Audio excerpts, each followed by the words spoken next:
बरेच दिवसापासून, बरेच वर्षापासून म्हणेल मी, की महानगरपालिका असतील, नगरपालिका असतील, जिल्हा परिषद असतील, निवडणुका कोर्टामध्ये स्थगिती असल्यामुळे थांबल्या होत्या. आज सुप्रीम कोर्टाने निर्णय दिलेला आहे.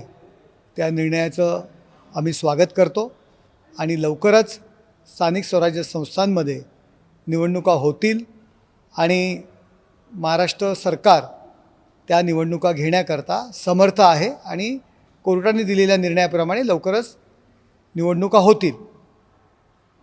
प्रश्न हा आहे यामध्ये नवीन प्रभागरचनेनुसार होणार की जुन्या प्रभागरचनेनुसार. आता तुम्ही सरकारमध्ये आहात, काय निर्णय अपेक्षित आहे?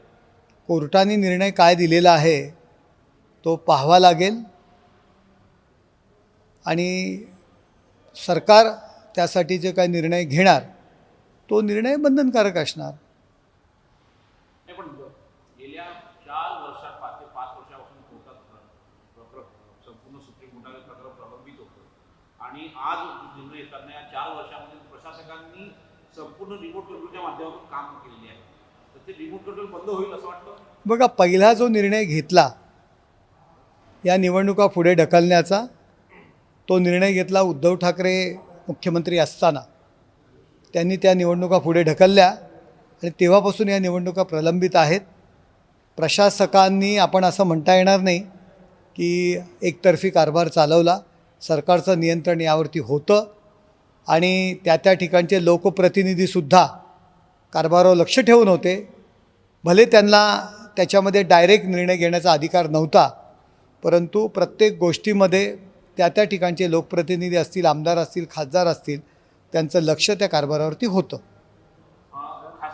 ओबीसी आरक्षणाच्या संदर्भामध्ये मोठा निर्णय झाला आहे. माहिती आयोगाचा जो अहवाल आहे तो बाजूला ठेवला आहे काही काळापुरता. मात्र 2022ला जी स्थिती होती त्यानुसार निर्णय घेण्यात आलेला आहे. ओबीसी समाजाला मोठा दिलासा मिळाला असं म्हणतात. 2022च्या निर्णयाप्रमाणे निवडणुका घ्यायला सांगितलेल्या आहेत. निर्णय पूर्णपणे अजून पाहायला मिळालेला नाही आहे, परंतु ओबीसी समाज जी भूमिका घेईल त्या भूमिकेसोबत आम्ही असणार आहोत.